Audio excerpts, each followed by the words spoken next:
اللہ نے قوم عاد کو وہ طاقت دی تھی جو آج کا انسان سوچ بھی نہیں سکتا۔ ان کے قد اتنے بلند تھے کہ وہ بادلوں کے درمیان سر اٹھا کر چلتے تھے۔ ان کا شہر ارم کسی خواب سے کم نہ تھا، جس کی ایک ایک اینٹ سونے کی تھی اور جہاں دودھ اور شہد کی نہریں بہتی تھیں۔ لیکن یہی بے پناہ طاقت اور دولت ان کا سب سے بڑا دشمن بن گئی۔ وہ طاقت اور دولت کے نشے میں اتنے اندھے ہو گئے کہ غریبوں کو کیڑے مکوڑے سمجھ کر مسلنے لگے اور آسمان کی طرف دیکھ کر للکارنے لگے، ہم سے زیادہ طاقتور اور کون ہے؟ وہ اللہ کے نبی کا مذاق اڑاتے اور کھلم کھلا کہتے کہ اے ہود، لے آ وہ عذاب جس سے تو ہمیں ڈراتا ہے۔ انہیں غرور تھا کہ ان کے مضبوط قلعے انہیں بچا لیں گے، پر وہ نادان یہ بھول گئے کہ جب اوپر والے کی لاٹھی چلتی ہے تو آواز نہیں آتی۔ قوم عاد کی طاقت کا اندازہ لگانا آج کے انسان کے لیے ناممکن ہے۔ تاریخ بتاتی ہے کہ ان کے قد 100 فٹ سے بھی بلند تھے اور ان کے جسم کسی مضبوط چٹان کی طرح سخت تھے۔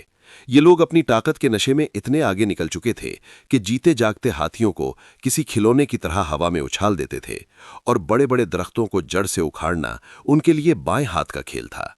زمین ان کے بوجھ سے دہلتی تھی اور وہ سمجھتے تھے کہ کائنات کی کوئی بھی طاقت ان کا مقابلہ نہیں کر سکتی۔ جب طاقت حد سے بڑھ گئی تو انہوں نے اپنی دولت کی نمائش کے لیے ریگستان کے بیچوں بیچ ارم نامی شہر بسایا۔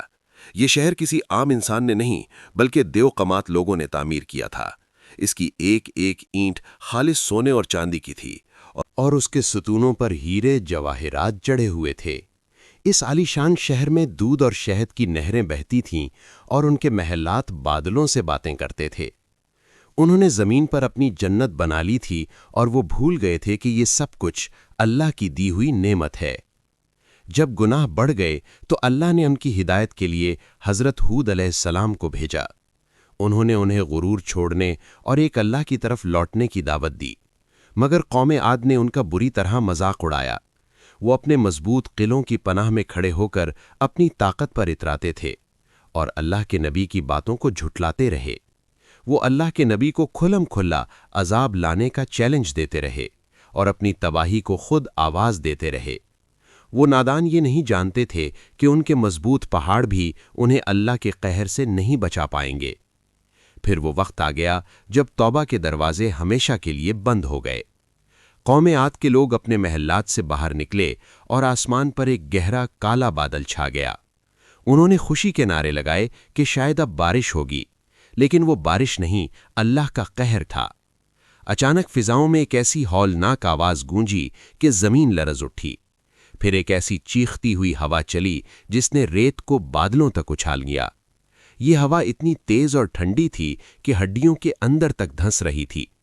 دیکھتے ہی دیکھتے ان 100 فٹ کے قداور انسانوں کو اس طوفان نے کسی سوکھے ہوئے پتے کی طرح ہوا میں بلند کر دیا۔ وہ فضا میں کٹ ہوئے کھجور کے درختوں کی طرح اچھالے جاتے اور پھر سر کے بل زمین پر آ گرتے۔ ان کے وہ مضبوط قلعے اور سونے کی دیواریں جن پر انہیں بہت غرور تھا، وہ کسی کاغذ کی طرح پھٹ کر بکھرنے لگیں۔ 7 راتیں اور 8 دن تک یہ عذاب مسلسل جاری رہا۔ نہ کوئی چھپنے کی جگہ بچی اور نہ ہی کوئی بچانے والا۔ ہوا اتنی بے رحم تھی کہ وہ ان کے جسموں کے ٹکڑے کر کے ریت میں دبا رہی تھی۔ جب 8ویں دن یہ طوفان رکا تو سورج کی روشنی میں وہاں کچھ بھی باقی نہ تھا۔ وہ عظیم شہر، وہ مضبوط لوگ اور وہ غرور سب مٹی تلے دفن ہو چکے تھے۔ وہاں صرف موت جیسی خاموشی تھی اور ریت سے باہر نکلے ہوئے وہ ٹوٹے ہوئے ستون جو آج بھی دنیا کو پکار پکار کر یہ عبرت کی کہانی سناتے ہیں کہ کائنات میں صرف ایک ہی ذات ہے جو سب سے زیادہ طاقتور ہے۔ آج قوم عاد کا نام و نشان مٹ چکا ہے، مگر ریت میں دبے ہوئے وہ عظیم ستون آج بھی انسان کو یاد دلاتے ہیں کہ طاقت، دولت کسی کو موت سے نہیں بچا سکتی۔ یہ کہانی صرف ایک قدیم قوم کی تباہی کا قصہ نہیں، بلکہ ہر اس شخص کے لیے ایک سبق ہے جو اپنی طاقت کے غرور میں ڈوب کر دوسروں کو حقیر سمجھتا ہے۔ تاریخ گواہ ہے کہ جتنی بڑی طاقت ہوتی ہے، اللہ کی پکڑ بھی اتنی ہی سخت ہوتی ہے۔